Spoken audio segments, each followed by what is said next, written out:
₹5,650 के ऊपर। मलेशिया में क्रूड पाम तेल रिकॉर्ड स्तरों के पास।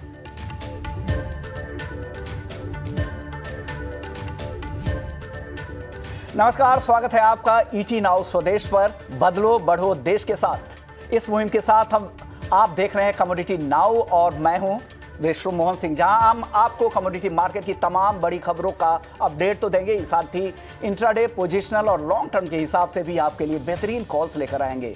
इसके अलावा आपको हाजिर बाजार की खबरों के साथ आपको देश भर के मंडियों के बारे में भी बताएंगे, क्या कुछ चल रहा है उन मंडियों में और उसका कैसे आपको फायदा उठा सकते हैं। तो चलिए शुरू करते हैं कमोडिटी नाउ, आज का हमारा पहला एपिसोड। और आज हमारे साथ कुछ खास मेहमान हैं। हमारे साथ है रविंद्र राव हैं कोटक सिक्योरिटीज के, और साथ ही जिगर त्रिवेदी भी हैं आनंद राठी से। साथ ही हमारे साथ जाने माने एनर्जी एक्सपर्ट नरेंद्र तनेजा भी होंगे। आप सभी मेहमानों का स्वागत है। लेकिन सबसे पहले बात आज होगी कच्चे तेल की, जहां पर जबरदस्त रफ्तार दिख रही है। अब $81 के ऊपर ब्रेंट क्रूड का भाव चला गया है और 7 साल की ऊंचाई पर WTI क्रूड का भाव है। क्या करना चाहिए, क्या फंडामेंटल्स है? तनेजा जी, क्या लग रहा है क्रूड में जो ये तेजी है कहां तक जाके टिकेगी? चलिए तनेजा जी से बात करने से पहले सबसे पहले रविंद्र राव जी से बात कर लेते हैं। सर, रविंद्र सर, क्या लग रहा है आपको, क्रूड की तेजी कहां तक जाएगी? क्या $100 भी मुमकिन है क्या ब्रेंट क्रूड का भाव? गुड मॉर्निंग विश्व मोहन। पहले तो मैं ईटी नो स्वदेश को शुभकामनाएं देना चाहूंगा उनके जो लॉन्च पे सारे कोटक सिक्योरिटीज के टीम के ओर से। शुक्रिया सर। कमोडिटीज की बात, कमोडिटीज में मेरे हिसाब से क्रूड $77 के ऊपर सस्टेन कर रहा है WTI क्रूड, जो कि एक पॉजिटिव संकेत है। लेकिन हमें ये भी पता है कि क्रूड का जो रैली है वो मेनली जो एनर्जी क्राइसिस हुआ है और जो नेचुरल गैस और कोल के प्राइसेस बढ़े हैं, आई थिंक उसके वजह से मेनली प्राइसेस को एक सपोर्ट मिला है एज एन अल्टरनेटिव फ्यूल। और कल की जो ओपेक की बैठक थी उसके बाद भी ओपेक ने कोई मेजर चेंजेस नहीं किया है। उन्होंने जो एक्सपेक्टेशन था उसी के हिसाब से 4 लाख बैरल्स का जो प्रोडक्शन इंक्रीज है वो उन्होंने रखा है। तो आई थिंक वो भी एक्सपेक्ट कर रहे हैं कि जो यूरोप और एशियन मार्केट्स में जो एनर्जी क्राइसिस चल रहा है वो धीरे धीरे करके इट माइट सबसाइड, और उस वजह से ही उन्होंने कोई चेंज नहीं किया है। तो मेरे हिसाब से थोड़ा सा पॉजिटिव तो लग रहा है। $100 तो अभी बोलना बहुत जल्दी होगा। मुझे लगता है कि अगर ये $77 के ऊपर इसका वीकली क्लोजिंग आ जाता है WTI क्रूड में, तो पॉसिबल है कि 84 से लेके $85 तक के प्राइसेस हम देख पाएंगे। और अगर MCX की बात करें तो MCX में मेरे हिसाब से अराउंड 6130 6140 तक के लेवल्स वेरी मच पॉसिबल है। बट जैसे मैंने बताया थोड़ा सा ओवरस्ट्रेच है, तो मेरे हिसाब से अगर कोई डिप आता है इसमें से 100-150 रुपए का, I think that would be a good level to enter from a short term perspective. और इंट्राडे पर्सपेक्टिव से अराउंड 5750 5760 के आसपास बाइंग किया जा सकता है फॉर अ टारगेट ऑफ 5840 5850। और इंट्राडे पर्सपेक्टिव से स्टॉप लॉस अराउंड 5710 के आसपास मेंटेन कर सकते हैं। ओके, यानी दो तरह की कॉल्स है। अगर आपका पोजिशनल व्यू है, थोड़ा लंबा नजरिया है, तो आपको $6140 के टारगेट भी MCX क्रूड में दिख सकते हैं। और इंट्राडे के लिए अगर आपको ट्रेड करना है तो $5840 के टारगेट के साथ आप MCX क्रूड में ट्रेड कर सकते हैं। $5710 का स्टॉप लॉस लगाना है। चलिए, हमारे साथ जिगर भी है। जिगर, आपका व्यू क्रूड को लेकर क्या है? गुड मॉर्निंग विश्व मोहन, मेरा थोड़ा सा यहाँ इंट्राडे को लेके कॉन्ट्रा कॉल है। See, September has been quite positive for crude oil and we have discussed the fundamentals. I think yes, $80-81 तक की यहाँ पे जगह है WTI में, but जैसा कि मैंने बताया last week was also really positive for crude oil prices. मुमकिन है इंट्राडे में टेक्निकली यहाँ पे थोड़ा बहुत पुल बैक आ सकता है। From that point of view only, October contract one can go short around 5810, 5860 is a stop loss, and 5710 is a target for the intraday. This could we can achieve this in 1 or 2 sessions, लेकिन 5700 5650 के आसपास अगर वापस से market आता है, one should go long. Positionally मुझे लग रहा है सेंटीमेंट पॉजिटिव है, स्ट्रक्चर इज पॉजिटिव, फंडामेंटली जो भी न्यूज ड्राइव हो रहे हैं that's supporting the prices, but technically मुझे लग रहा है थोड़ा बहुत पुल बैक आ सकता है। ओके, यानी कंफ्यूज आपको नहीं होना है। ऊपर की तरफ जहां इंट्राडे के लिए उन्होंने आपको बाइंग की सलाह दी थी, वहीं पे ऊपर में आपको सेल करके आना है जिगर के कॉल को। अगर जिगर को आप फॉलो करते हैं तो बेच सकते हैं इंट्राडे के लिए 5710 के लिए। और रविंद्र जी नीचे में बाइंग की सलाह दे रहे हैं क्योंकि ट्रेंड पॉजिटिव है, उनको लग रहा है कि ट्रेंड के साथ जाए। 5840 का टारगेट आपको इंट्राडे में दिख सकते हैं। चलिए, अब इस वक्त एक बड़ी खबर आ रही है कि सरकार ने सुप्रीम कोर्ट में हलफनामा दायर किया है भारतीय एयरटेल के लिए। ये बड़ी खबर हो सकती है। क्या है खबर? सरकार ने OTSC चार्जेस को लेकर एफिडेविट दिया है। तो एक बड़ी खबर पूरे टेलीकॉम सेक्टर के लिए हो सकती है। तो इस खबर पे आपको नजर रखनी चाहिए। कंपनियों के साथ समझौता करने के लिए सरकार अब तैयार है। तो टेलीकॉम कंपनियों के लिए एक अहम खबर आ रही है इस वीक। देखिए, वोडाफोन आइडिया में करीब करीब 5% की तेजी आ गई। 12 रुपए के आसपास वोडाफोन आइडिया। 40,000 करोड़ के स्पेक्ट्रम चार्जेस पर समझौता संभव होने की उम्मीद है। इस सरकार की तरफ से ये बयान आ रहे हैं, काफ़ी अहम बयान है। और इसके बाद से देखिए बढ़िया स्पॉट एक देखने को मिल रहा है वोडाफोन आइडिया में। भारतीय एयरटेल और वोडाफोन आइडिया के लिए ये बड़ी राहत की खबर है। उसके बाद दोनों ही शेयर में अच्छी तेज़ी दिख रही है। सरकार ने सुप्रीम कोर्ट में इसको लेकर हलफनामा दायर कर दिया है। तो ये एक अच्छी खबर टेलीकॉम को लेकर। इस पर और भी ज़्यादा हम अपडेट आगे आपके लिए लेकर आएंगे कि सरकार ने OTSC चार्जेस को लेकर एफिडेविट दिया है। तो इस खबर पर आपको नजर रखनी है। और टेलीकॉम शेयर खास करके वोडाफोन आइडिया और भारतीय एयरटेल, इनके लिए एक राहत की खबर हो सकती है। तो सरकार के साथ समझौता करने के लिए कंपनियों के साथ समझौता करने के लिए सरकार तैयार है। 40,000 करोड़ के स्पेक्ट्रम चार्जेस पर समझौता संभव है। भारतीय एयरटेल और वोडाफोन, इन दोनों ही कंपनियों के लिए फायदे की खबर है। सरकार ने OTSC चार्ज को लेकर ये फैसला किया। सरकार कंपनियों से समझौते के लिए अब तैयार है। यानी एक बड़ी राहत की खबर और अच्छी तेजी दिख भी रही है। 5% ऊपर, 12 रुपए के आसपास वोडाफोन आइडिया का शेयर, 700 रुपए के करीब पहुंचता भारतीय एयरटेल दिख रहा है। 2.5% के आसपास की तेजी। यानी दोनों ही बड़ी खबर टेलीकॉम सेक्टर के लिए कि भारतीय एयरटेल और वोडाफोन को एक बड़ी राहत दी गई है।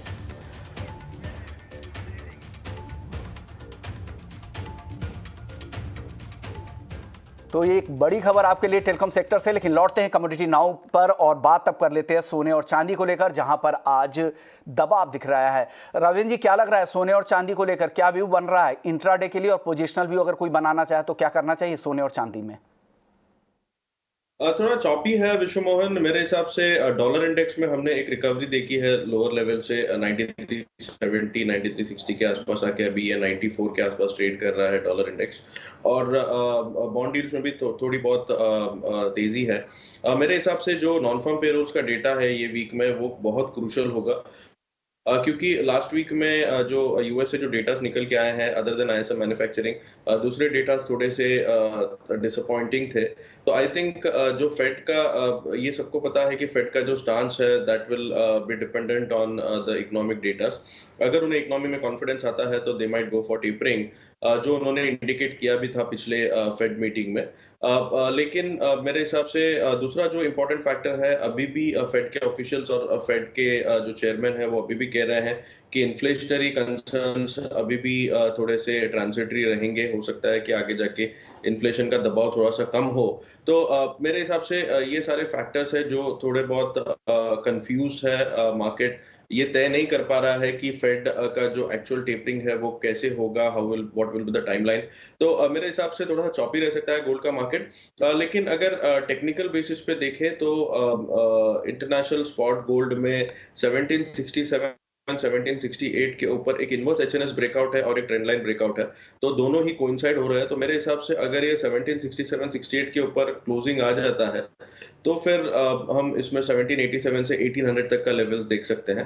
बट इंट्राडे पर्सपेक्टिव से आई थिंक ट्रेंड थोड़ा सा पॉजिटिव है, बिकॉज 2-3 दिन से गोल्ड लगातार पॉजिटिव ट्रेड कर रहा है। तो I would go with the trend intraday perspective से। हालांकि थोड़ा सा डिप में बाइंग की एडवाइस है अराउंड 46,550 के आसपास। 46,200 का स्टॉप लॉस मेंटेन कर सकते हैं और हमें लग रहा है कि एक बार 47,000 तक के लेवल्स इसमें आ सकता है। और अगर चांदी की बात करें तो चांदी में ऊपर का 61,200 अभी भी निकाल नहीं पा रहा है MCX पर, और नीचे लेवल्स पर अच्छे सपोर्ट देखे गए हैं एंड प्राइजेस में हमने एक अच्छी रिकवरी देखी थी लास्ट वीक। तो मेरे हिसाब से चांदी में भी अराउंड 59,900 59,800 पे अच्छा सपोर्ट रहेगा। 61,250 के ऊपर बाइंग इसका इंटेंसिफाई हो सकता है और 61,675 के ऊपर एक ब्रेकआउट है इसमें। तो मेरे हिसाब से उसके ऊपर 63,000 से 63,500 तक के लेवल्स भी हम इसमें देख सकते हैं। तो मेरे हिसाब से लोअर लेवल्स पे सपोर्ट आ सकता है। But till non farm payrolls data मुझे लगता है कि थोड़ा सा चॉपी रहेगा मार्केट। तो दोनों साइड का ट्रेड्स हम देख सकते हैं। बट अगर ब्रेकआउट आ जाता है तो मेरे हिसाब से फिर ये तेजी कंटिन्यू रहेगी। ओके, यानी आपको लोअर लेवल पे बाइंग के ही मौके ढूंढने चाहिए क्योंकि ट्रेंड पॉजिटिव है, तो गोल्ड पे इनकी खरीदारी की सलाह है। जिगर, आप सहमत है या आप फिर से कॉन्ट्रा कॉल देंगे, ऊपर की तरफ बेचकर ही जाएंगे गोल्ड और सिल्वर को? विषय मोहन, अगर ये मार्केट में हर कोई बाय करेगा तो सेलर्स कहाँ जाएंगे? तो मेरा कॉन्ट्रा कॉल है भाई। I'll go with the trend for the okay, intraday. Yes, Friday is going to be important. RBI monetary policy है, non-farm payroll numbers भी है, but September has been quite weak. Silver हमने 5.5%, 5.6% का fall देखा था सितंबर में। इवन गोल्ड में हमने देखा है कि 1.27-28% का फॉल था। And dollar index has been quite steadily rising. SPDR gold ETF देख लीजिए, 10-year बॉन्ड यील्ड देख लीजिए, these are all supporting the risk on sentiments. थोड़ा सा अगर प्राइसेस में एक पुल बैक भी आता है, आई थिंक गोल्ड दिसंबर 46,800 के आसपास मिले, one should go short. 46,900 stop loss रखे, 46,600 टारगेट के लिए यहाँ पे हम शॉर्ट की रिकमेंडेशन दे रहे हैं। 46,500 is the next target on a lower side. Silver, yes, it is also trading on a lower side. Sentiment base metals में भी खराब है। सिल्वर मुझे लग रहा है दिसंबर 60,700 पे बिकॉल की जा सकती है। 60,900 stop loss and 60,300 first target. यानी दोनों ही बेचने की सलाह है जिगर की। जिगर को लगता है कि ऊपर में बेचकर ही आप जाएं। 60,300 के टारगेट नीचे चांदी में और 46,600 रुपये के टारगेट आपको गोल्ड में दिख सकते हैं। सर, नेचुरल गैस कल काफ़ी तेज़ी दिखी थी, हालांकि आज बहुत ज़्यादा तेज़ी नहीं, आज रेंज बाउंड ही ट्रेड देखने को मिल रहा है। नेचुरल गैस में रविंद्र जी, आपको क्या लग रहा है, क्या ये तेज़ी और कंटिन्यू होगी यहाँ से क्या? नेचुरल गैस में मुझे लगता है कि एक एग्जॉशन पॉइंट आ चुका है। टेक्निकली दो रिवर्सल पैटर्न बने हैं इसमें। एक शूटिंग स्टार बना है और दूसरा बेरिश एंगल्फिंग बना है। बेरिश एंगल्फिंग अभी भी कंफर्म नहीं हुआ है, लेकिन शूटिंग स्टार को एक अच्छा रिवर्सल पैटर्न माना जाता है। अभी भी जो फंडामेंटली जो कंसर्न्स है वो अभी बने हुए हैं, लेकिन I think it is slowly and steadily subsiding. तो हो सकता है कि थोड़ा सा corrective move, sideways to corrective move कहना चाहूंगा मैं, sideways to corrective move continue रह सकता है नेचुरल गैस प्राइसेस में। तो मेरे हिसाब से शॉर्ट टर्म पर्सपेक्टिव से नेचुरल गैस में जब तक कि 467, 468 जो कि रीसेंट हाई था, जो शूटिंग स्टार का भी हाई है, आई थिंक वो जब तक नहीं निकालता तब तक पॉसिबिलिटी है कि फिर से एक बार ये 415, 420 तक आए। तो जब भी उछाला मिलता है टुवर्ड्स 445, 450, आई थिंक शॉर्ट की स्ट्रैटेजी करनी चाहिए क्योंकि रिस्क रिवॉर्ड वहां पर अच्छा होगा। और इसमें फिर से लॉन्ग मेरे हिसाब से अगर डिप आता है नीचे तो ही करना चाहिए।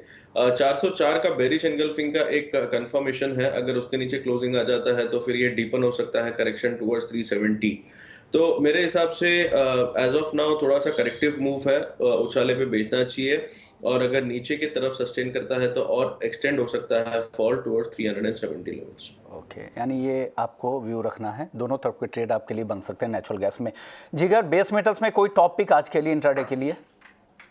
बेस मेटल्स में विश्व मोहन मुझे लग रहा है कि कॉपर यहाँ पे 708, 705 के लेवल्स भी देखने को मिल सकते हैं। ऑफ कोर्स हमारा जो फर्स्ट टारगेट था वो कॉल के हिसाब से हिट होने के ऑलमोस्ट नियर है, but still I am bearish on copper and निकल also. Copper October one can go short around 718, 721 stop loss लेके यहाँ चल सकते हैं। 712 is my first target, 707 is my next target. And जो भी कंसर्न है मार्केट में चाइना को लेके, रियल एस्टेट को लेके, या तो फिर जो भी ओके ओके, यानी कॉपर और निकेल इनकी दो बेचने की सलाह है। 712 रुपये पहला टारगेट कॉपर का है और 760 रुपये, अगर वो टारगेट अचीव हो जाए तो 707 भी अचीवेबल है इनके हिसाब से। और 1385 रुपये का टारगेट है नीचे की तरफ निकेल का। रविंद्र जी, आपको क्या लग रहा है, कॉपर आप भी बेच कर जाएंगे आज? जी बिल्कुल, मैं कॉन्ट्रा कॉल नहीं देना चाहता इसमें। मैं जिगर के साथ जाना चाहूंगा और हमने भी कॉपर में डाउनसाइड का ही टारगेट दिया है। हमारा जो एक्सपेक्टेशन है वो अराउंड 712, 713 का था, जो ऑलमोस्ट आ चुका है। लेकिन आई थिंक ये एक्सटेंड हो सकता है टुवर्ड्स 704, 705 तक, क्योंकि बेस मेटल्स में जो अंडरलाइंग फैक्टर है वो चाइनीज इकोनॉमिक हेल्थ है, और वो अभी भी थोड़ा सा आई वुड से थोड़ा सा खराब है और बैकग्राउंड में है। अभी कोई ज्यादा उसमें एस्केलेशन नहीं हुआ है, but still I think that is a concern from demand perspective. तो मेरे हिसाब से कॉपर में 704 तक के लेवल्स आ सकते हैं। इसमें 725, 724 का एक स्ट्रॉन्ग रेजिस्टेंस है। जब तक वो होल्ड है तब तक इसका जो बायस है वो बेरिश रहेगा। इवन निकल आई थिंक एक ट्रायंगल ब्रेकडाउन है निकल में, और पॉसिबिलिटी है कि 1368 1370 तक प्राइसेस निकल के आए। तो 1410 1420 अगर कभी भी राइज आता है तो I think it's a selling opportunity, और नीचे में हम 1370 तक के लेवल्स देख सकते हैं। मेरा expectation overall base metal weak ही है। सिर्फ एक लेड एक ऐसा काउंटर है जो मुझे लगता है कि होल्ड ऑन कर सकता है और इसमें एक तेजी दिख सकती है, क्योंकि लास्ट वीक में अगर देखे तो सिर्फ लेड एक ऐसा काउंटर था जिसमें थोड़ी सी पॉजिटिव क्लोज आई थी, और सारे बेस मेटल्स में एक नेगेटिव क्लोज था। तो मुझे लगता है लेड में 188 190 के लेवल शॉर्ट टर्म पर्सपेक्टिव से पॉसिबल है। 176 का एक बहुत क्रूशियल सपोर्ट है। जब तक कि इसके नीचे क्लोजिंग नहीं आता, आई थिंक लेड में निचले लेवल्स पर बाय करके चल सकते हैं। ओके, यानी बेस मेटल्स में इनकी 3 पिक इनकी तरफ से आ रही है, और निकल का टारगेट है 1370 का। लेड हालांकि खरीदना है, लेकिन कॉपर को भी बेचकर आप नीचे की तरफ जा सकते हैं। नीचे की तरफ 704 के भी टारगेट कॉपर में आ सकते हैं। चलिए अब बात कर लेते हैं कुछ एग्री काउंटर्स की। क्रूड पाम तेल जहां पर अच्छी तेजी दिख रही है। क्रूड पाम तेल में जिगर क्या करना चाहिए? मलेशियन पाम तेल की डिमांड बढ़ गई है चीन से, और ये रिकॉर्ड लेवल के आसपास है मलेशिया का पाम तेल। क्या करना चाहिए यहाँ पे? Correct. That's the trigger for going long. So I think CPO October, one can go long around 1145. 1140 is a stop loss, and 1155, 1160, that's a probable target. Sir Ravindra ji, आपको ग्वार सीड और ग्वार गम आज काफी तेजी दिख रही है। क्या यहाँ पे क्या करना चाहिए मौजूदा करंट लेवल्स पे? जी आई थिंक थोड़े से हमने एक रिकवरी देखी है ओवरऑल सेक्टर में, ओवरऑल एग्री सेक्टर में। तो मेरे हिसाब से गोवा सीट में भी तेजी करके चल सकते हैं। अगर अराउंड 5800 5850 के आसपास अगर आता है तो एक बार पॉजिटिव सेंटिमेंट्स बनेगा, वहां पे बाइंग अट्रैक्ट हो सकता है, और ऊपर में 6100 से 6150 तक के टारगेट्स पॉसिबल है। इवन गोवा गम में भी मेरे हिसाब से डिप में बाइंग कर सकते हैं। 10,200 से लेके 10,300 तक का इनिशियल लेवल रहेगा, जो कि एक्सटेंड हो सकता है अराउंड 10,500 तक। चलिए कमोडिटी नाउ को यहीं समेटते हैं। आप दोनों मेहमानों का शुक्रिया, आप लोगों ने वक्त निकाला और बेहतरीन ट्रेडिंग आइडियाज़ भी दर्शकों को दिए। तो लेकिन जाते जाते आपको बता दें कि कमोडिटी मार्केट के ग्रोथ आउटलुक पर हमने एमसीएक्स के एमडी और सीईओ पीएस रेड्डी साहब और एनसीडीएक्स के एमडी और सीईओ अरुण रस्ते साहब से खास बात की। उन्होंने क्या कहा, आइए सुन लेते हैं। एग्री सेक्टर, उस पर पूरे देश का फोकस है, लेकिन जिस ग्रोथ की हम उम्मीद कर रहे थे कि एग्री एक्सचेंज की तरफ से आएगी, वो अब तक नहीं दिखाता। हालांकि आपके आने के बाद कई इनोवेटिव प्रोडक्ट भी आए हैं, लेकिन पहले काफ़ी हम जिस लक्ष्य के साथ शुरू हुए थे, पता नहीं वो डिरेल होता दिखा या ग्रोथ की जो रफ्तार थी वो सुस्त होती दिखी। तो अरुण रास्ते साहब, क्या हुआ आखिरकार कि ये ग्रोथ इतनी सुस्त पड़ी बीच में? और जब इतना ग्रोथ का पोटेंशियल है पूरे एग्री सेक्टर में, तो क्या वजह है कि हम धीमे पड़ गए हैं? देखिए, ग्रोथ सिर्फ एक सेक्टर से या एक संस्था से नहीं आएगी, उसके लिए इन टैंडम जरूरी है। तो अब सरकार की तरफ से एक बहुत अच्छा प्रयास हो रहा है कि एफपीओस को बढ़ावा दिया जा रहा है कि 10,000 एफपीओस को अगर हम साथ में लाते हैं, 10,000 एफपीओस का मतलब यह है कि आज की तारीख में मैं आपको बता दूं कि हम करीब 350 एफपीओस से एक्सचेंज जुड़ चुका है, और इन 350 एक्सचेंज के माध्यम से हम 10 लाख फार्मर के आसपास जनरली जुड़ चुके हैं। जब 350 का नंबर जब 10,000 पे पहुंचेगा तो इमेजिन कीजिए कितने सारे किसान सप्लाई साइड से हमसे जुड़ेंगे। जब मतलब लाखों की तादाद में जब किसान एक्सचेंज से जब जुड़ेंगे और वो प्राइस डिस्कवरी मैकेनिज्म होगा, रिस्क अगर अपनी मैनेज कर पाएंगे और उनको अपना प्राइस मिल सकेगा, तो आगे भी कमोडिटी में जो प्लेयर्स हैं वो भी अपने आप ही एसोसिएट हो जाएंगे। एमसीएक्स एमडी हमारे साथ पीएस रेड्डी साहब है। सर, स्वागत है आपका ईटी नाउ स्वदेश पर। सर, बहुत बहुत शुक्रिया, आपने आज हमारे लिए अहम दिन वक्त निकाला इसके लिए। सर, 18 साल के आसपास आपका भी वक्त हो चुका है एमसीएक्स के शुरू हुए। मैं आपको ब्लेम नहीं कर रहा कि किस तरह की ग्रोथ आई है, लेकिन आपकी सलाह चाह रहा था कि किस तरह की ग्रोथ की हम उम्मीद कर रहे थे और कितना कामयाबी हमें अभी मिली है, और क्या चैलेंजेस आ रहा है कि कमोडिटी मार्केट का दायरा इक्विटी के मुकाबले काफ़ी कम क्यों है हिंदुस्तान में? Yes, we have been in this business for the last 18 years, but this is obviously not unlike equities, which has an history of more than 100 years. We do not have organized trading in this country in the commodities. And I think with NCDEX and MCX, the organized trading platforms have started. And over the years, we have seen good progress. And we are still to have good number of spot exchanges, organized spot exchanges in this country. And that is something that we are looking forward to. And the recent reforms that SEBI has announced, especially in the form of launching a gold spot exchange, is a move in that direction. I think if we build strong commodity spot exchanges, on that the superstructure called the futures and the derivatives markets are built, I'm sure we will be able to do well.